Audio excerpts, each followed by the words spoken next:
Good morning. Okay, today we continue with the health scenes and with the 10 wholesome deeds. So the 10 wholesome ways, now we are still at the ones about the speech, and is the last part about the speech, which is the enticing talks, okay, the enticing speech. Okay, so here it is saying about the sutra itself, okay. Again, O Dragon King, if people give up enticing speech, they will accomplish 3 ways of certainties. What are the 3? Okay, so number 1, they are certain to be loved by the wise intellectuals. Number 2, they are certain to be able to answer questions with wisdom according to the truth. And number 3, they are certain to have the most excellent dignity and virtues among human and celestial beings without falsehood. Okay, these are the 3. If they dedicate the merits and virtues to the unsurpassed supreme perfect enlightenment, which is Buddhahood, when later they become Buddhas, they will be ordained officially as Buddhas by all other Buddhas without fail. Okay, earlier there was someone who asked me, what is enticing speech? Okay, enticing speech in a very modern way is a misuse of persuasive speech. Okay, persuasive speech, there can be several things. Okay, they can be truth spoken and to give explanations. Okay, there are different ways to deliver this, and given the explanation, people become convinced with the logic of it, and then they buy into the idea. Okay, but when you're talking about enticing speech, these people may not have facts. Okay, they may only have a lot of sweet talks, and then they may only be talking a lot about benefits that are not even there. Okay, you see it in a lot of weird advertisements these days, right? Like encouraging people to play a certain game because it is so much fun. That's what they say in the advertisement, but there is no educational value in it. And in fact, some of the games are actually promoting all kinds of vices. For example, if you were to play a game about the drug pusher, the kingpin, the mafia, and then about all the violence there is, right? About the addicts there are, the more you sell the drugs, and then the higher you go in your ranking, and then eventually you become the mafia boss and things like that. So it is this kind of a non-value added kind of thing that is spoken so sweet to entice you, to attract you, that you feel like, okay, let's do this, right? So it is not anything beneficial. Okay, so enticing speech without truth are not beneficial. If you were to talk the truth, the clean, pure truth, it has nothing, it doesn't need any beautification, right? You just need to tell it as how it is. And people, deep inside, you have to remember, people by nature are pure. People by nature have compassion, have love in their heart. So if you just go by that, you tell the truth about things, and you don't need to, put in that kind of cosmetics, because you have the substance for it.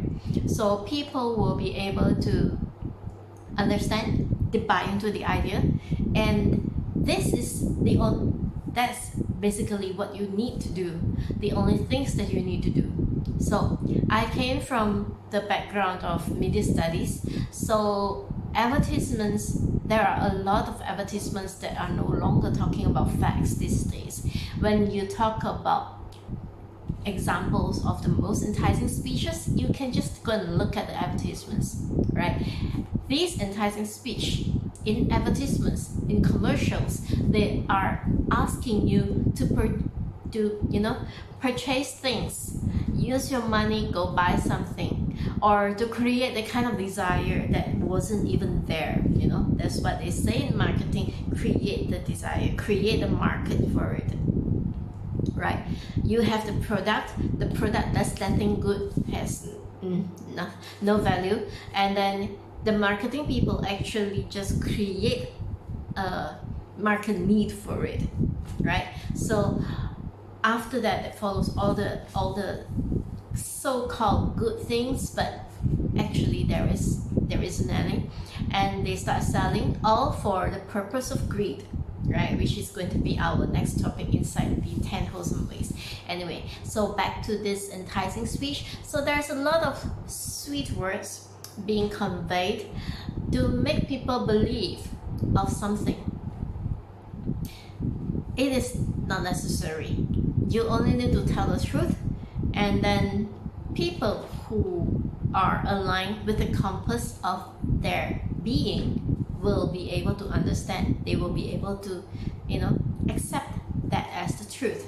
So the benefits of not using enticing speech, just now I have read the 3 benefits of it. The first one, they are certain to be loved by wise intellectuals. You will find value in yourself when people with intellect of wisdom are able to say that you are good, right? You don't want just anybody to say that you are good. You don't want just any person to say that you're good. You want to be praised by those who are so much better than you, so that you can elevate yourself. If you use enticing speech, yes, a lot of very normal people will actually think that you are fantastic, right? Because that's how advertisements get that much leverage anyway. So if you are easily swayed by the advertisements, if you are easily attracted to part with your money just after watching an advertisement, then it's normal, right? It's normal. But it takes a very wise person to see through, to see past all these rhetorics in advertisements, to see past the rhetorics in all these persuasive but enticing speeches, to be able to understand that behind all these cosmetics in enticing speeches, that there may be little or no value in what that person is trying to deliver. Okay, so if you don't use these speeches and still be able to deliver something, you tell the truth, you just deliver what you're supposed to, the messages that you go through, the wise will appreciate you very much. Okay, never mind about those who are not wise. You don't need to go down to that level, but you want to be among those that the wise will say, hey, this one is a good one. And when you're talking about in terms of Buddhism, right, the wise ones are not just the worldly wise ones. Okay, the wise ones that we're talking about, it holds a very high position, like the Bodhisattvas and the Buddhas. Okay, those in the upper realm of existence, the Devas, the Nagas, right, even the Asuras. Even if you were to talk about Mara, okay, the demon king, he will also have respect for you if you are one who upholds truth, upholds the speech, a clean speech. Because Mara, you have to understand, Mara is only able to drag those who are infused with the 10 unwholesome deeds down with him. And when he does that, he will be laughing at them when they fall down. They may tell him, but I did what we follow your instructions.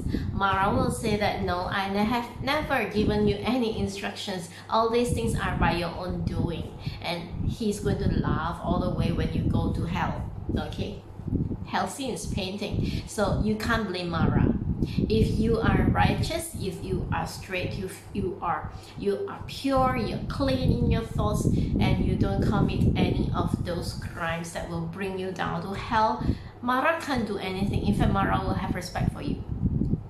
If, let's say, you are a person of dignity, a person of integrity, a righteous person, if you were to go to a haunted house, for example, because I see a lot of people liking paranormal stuff a lot, if you were to go to a haunted house and then you encounter any beings, those beings will not be able to disturb you. even if you were to go to the haunted house, because your righteousness will also attract the protectors, the guardians. The guardians may actually be that deva in the jungle. Okay, for example, if you were to look at trees, right, out there are a lot of trees. Some are new young planted trees, but some are trees of a few hundred years old, a few thousand years old, that we cannot chop down. They are thick, they are full of vines, they are full of really a lot of, if you just feel the aura of it, they are really like so majestic. You can feel that it is shady, it is cool. They provide shade for you as a traveler. They provide space for a home of the birds, for the insects, and for the shelter for the animals. These trees have guardians inside. Okay, the beings that stay in the tree, and then they are actually cultivating themselves to elevate themselves. Okay, so if you were to go to a jungle or something and people say that this place is haunted, these guardians, when they see that you are righteous, when you are righteous, you actually have that, the light shining in from you. Okay, you emit light, so they will see the light. They will come and protect you and surround you, so that the ones that are not good, the evil ones, will not be able to penetrate their circle. They have to go far off. Okay, so that is the power of virtuousness, and that is the kind of wise people that we want them to praise us, right? Those that are bright, those that are of light, not those that are of darkness. Okay, so the second benefit was they are certain to be able to answer questions with wisdom according to the truth. So when we are talking about people who can just expound the truth, like you look at all the monks and the practitioners who are really staying in the temple or whatever, when you are talking to them, they will be able to answer you questions, answer your queries, right? But they do not go flaunty. They are not the type that will entice you into things. And then you will find that they answer everything based on the Dharma, based on the universal truth. And they don't need to be holding a book to refer it all the time. They don't need to be like, having to, like what you're doing now. If you were to ask a question, then you go on Google to make a quick search. They don't do that, because the wisdom that they acquire without having all this, enticing speech to trap others, to trick others, to entice others into doing what they want. This kind of truth that they can speak actually comes from within, because they have already cleared the path, right? As I've said earlier in this talk, each of us inside are pure and clean. So why are we how we are today is because all that pollution, okay, you consider that as pollution, layers and layers of pollution, where you have a lot of wrong thoughts, wrong views. Like when you go to school teaches you a lot of things like mathematics, language, whatever, okay, science, okay. But after learning all these things, we are also taught about finance. We talk about getting things that teach people to get greedy, things that teach people to get angry, to hate things, right? Some of you may be watching some of those interaction videos of babies and pets, and then you go, oh, they are so pure. That is actually the original state of our being, very pure. But as we grow up, we absorb, we learn. People teach us even if we don't want to learn. So they teach us, and then we start to have layers and layers of these blankets of knowledge. And all these blankets of knowledge, they just cover us, and then we are weighed down by all these blankets. But for those with wisdom, they remove the layers. one layer after another. They just remove these layers, one blanket after another. And by the time they have already cleared off almost all of it, right, they are able to speak just from within. They don't need to be highly educated. They don't even need to be reading the entire sutras or anything. They just be able to speak, right, fluently. You know, you don't need to, like, even Google might not have the answer because everything is within. Google or any other search engines, they are based on data that are being input by humans. But inside, it's not possible for them to be able to understand all these things. You can't just ask ChatGPT about something, you can't ask Copilot about something and then expect them to answer it like the way a wise person does. It'll just tell you something like, based on my input, I don't have this, or they just cite a sutra, or they just cite a passage and then let you think that, you know, that is how it is. But if you have been practicing, right, from the start of my talk about the 10 wholesome deeds, if you have started practicing what I have been saying, your blankets are being removed. Okay, your blankets are slowly being removed. And if you really is mindful, you are mindful about your thoughts, your thought process, about everything that you're doing, your blankets are removed even faster. Okay, so that's how, when all these layers of blankets are removed, that's how all these people, you know, they're able to talk of the Dhamma. They don't need to give it a second thought. Okay, so they don't use enticing speech. What they say is the truth. That is how they will be able to answer all these questions with wisdom. Okay, they are certain to have the most excellent dignity and virtues among human and celestial beings without falsehood. So they don't tell falsehood. They don't use enticing sweet speeches to lure people into listening to them. There is no such need, because they only speak of the truth. And so the light within, remember the light that I was talking about earlier? The light will glow even wider. It spreads. Okay, and this light that spreads will actually be seen not by the naked eye of humans, because, you know, we are already with so many blankets, we can't even see ourselves. How are we going to see other people's light? But the celestial beings, the devas, the bodhisattvas, the nagas, the asuras, even the lower beings that are not confined to a physical body, or maybe even animals, right? They are able to see. Animals have more purity than us because they are not polluted by all kinds of education that we experience in this time and age. So the more pure you are, the brighter your light shines. Okay, if you want to know whether a person is really pure or not, you just, you know, you can send a pet to see this person, or you just get a baby to see this person, right? If the baby can accept this person and, you know, like giggly, smiley, shy for a stranger, you can assure that this stranger has some goodness in the heart.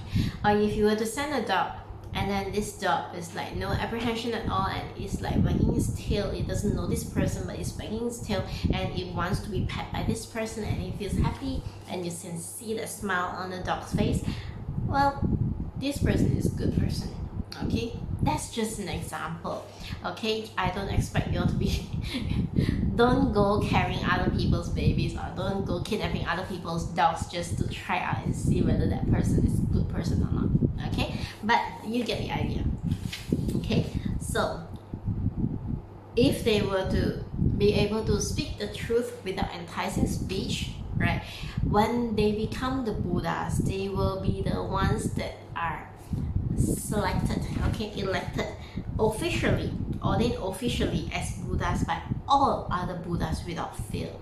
You have to know that all Buddhas are actually equal, okay, in their wisdom, in their capabilities, right? But they can still elect a Buddha among Buddhas. Okay, they can still say that this one past virtue is unsurpassed in something, so he is this Buddha. So that Buddha is unsurpassed in another thing, so that is that Buddha. Okay, they have different names, but all of them have achieved the same kind of wisdom. They have all attained enlightenment, so you can say that they already, all of them already can see everything.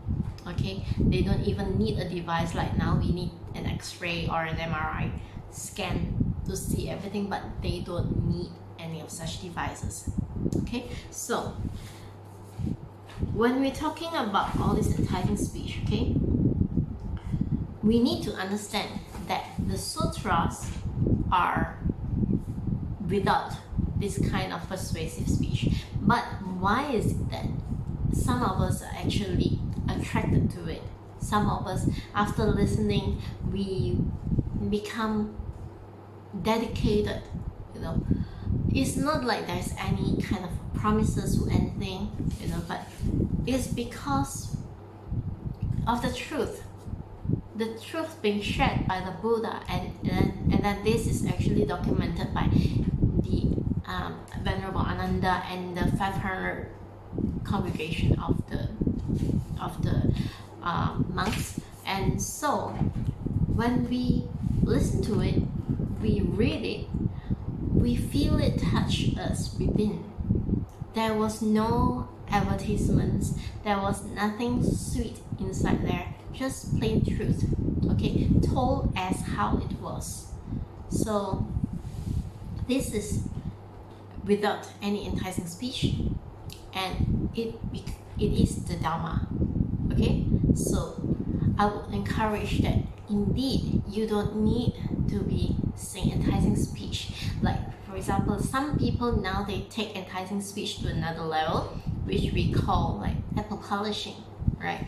Sometimes some people they glorify their boss very much, and so they use words that are sweet to the bosses because they know the bosses would like to hear them. Okay, but it may not be the truth, and in fact it may be harmful to the organization. Okay, especially if, let's say, the bosses, after listening to this kind of enticing speech, the sweet speech, and then make the wrong decisions. Okay, because he trusted these people with the sweet tongues too much, so he makes the wrong decisions, and then with these wrong decisions he actually holds the responsibility of taking care of an entire organization with a lot of people, and that also involves all these people's families. Some people, you know, they may be the sole breadwinner of the family, and so this one enticing speech can actually lead to a downfall of a company that will affect all the other people. Okay, so don't say that, you know, I was just talking sweet to this person. It is not just that simple. Okay, there is a lot of hidden, direct, indirect things, right? Your one speech, so this enticing speech is actually the last of the four kind of speech that can bring us to hell, or it can also elevate us to heaven or beyond heaven if, let's say, we practice accordingly. Okay, so as a recap, for speeches we have the slander, we have the you know, the kind of speech that overall it just means that you are telling untruth. Ultimately it is about telling the untruth in different ways. Okay, in ways that you create stories, so you slander other people, you create, you know, those very angered kind of speech with a lot of expletives, so, you know, it is not pleasant to hear. It can actually even make other people, you know, somebody may be having a very nice, calm, peaceful day, and then with your kind of speech with a lot of expletives, then it's like, why do you ruin other people's days, you know? Some may argue that, oh, this is just how I am, I'm just being the truth. No, your truth is not like that. Okay? The truth of us humans are always calm and peaceful inside. If you don't believe me, you just sit for a moment. Okay? You just sit, calm yourself for a moment. You will find the real you inside. Okay, and then if there's any external things that makes you unsettled, that's why it's the word unsettled, you know, things that make you worry, things that make you overthink, things that can make you think, keep it into your mind over and over again, even though you are not facing that circumstances. Those are just not you. Those are definitely not us, the real us inside. Okay, because inside, the real us is like a pure light. Okay, and this light is trying to shine. Okay, so the more blankets you throw out, the brighter it shines. Okay, so it stays at this moment. So you don't go around using expletives, you don't go around hurting other people's feelings, you don't go around saying things that, you know, just influence other people. Because I'm not sure if you have read my article about the Dr. Masaru Emoto's water experiment. The conclusion of the experiment is that things happen based on our thoughts, okay? Or things also happen based on the input that we have. So if you want a calm and peaceful life, you don't introduce violence. You don't introduce arguments or fights into your life. Okay? If you want to have a life of love, you introduce love to other people. You always know how to say, if you want to, you have to learn to love yourself first before you can love others. So how do you love yourself? Do you love yourself with a lot of expletives? Do you love yourself with a lot of violence? You don't do that, right? You want to take care of yourself, you want to protect yourself from violence, you want to protect yourself from disease and things like this. So it all starts from within. You want your life to be that perfect. You should eliminate those that you do not want in your life. You want peace, you want happiness. You eliminate those things that can cause an upheaval, those things that can topple off the balance of your life, right? So I'm not using enticing speech even right now, right? I'm just telling you what the truth is, and I'm hoping that you will practice it accordingly. Okay, a lot of people, they were saying, especially these days, they were saying things like, you know, violence, or you have to protect yourself with all these things, right? But if you introduce violence into your life, violence will come into your life because you invited. You can introduce, that means you know who that person is. That's why you have invited this thing into your life first. So how are you going to find peace? Peace is so afraid. Peace has just stepped aside until you denounce this new friend called violence. You don't introduce violence anymore. You don't know violence. You are not a friend of violence. You stay away from violence. That's when peace comes back into your life. Okay, I don't know how many of you can actually grasp the essence of this talk today, but I'm hoping that you all do. I'm trying to make it as simple as possible in the most layman kind of language as possible. And so in the next 3 videos, I think we are going to talk about greed, anger, and also improper thoughts. Okay, so for now, I hope that you enjoyed the talk today, and I hope that you, if you have not been paying attention to what I have been sharing earlier. Please go back to the playlist, the beginning, the very first video of this playlist, and just watch it over and over again. Okay, the entire playlist, just watch it over and over again. When you introduce all these things in, you will eventually be influenced first by your subconscious, and then you will slowly develop it. It will accumulate, the goodness in you will accumulate, your blankets will be thrown off one by one, and the light within you will shine. Okay, so we will see you again later on in another video.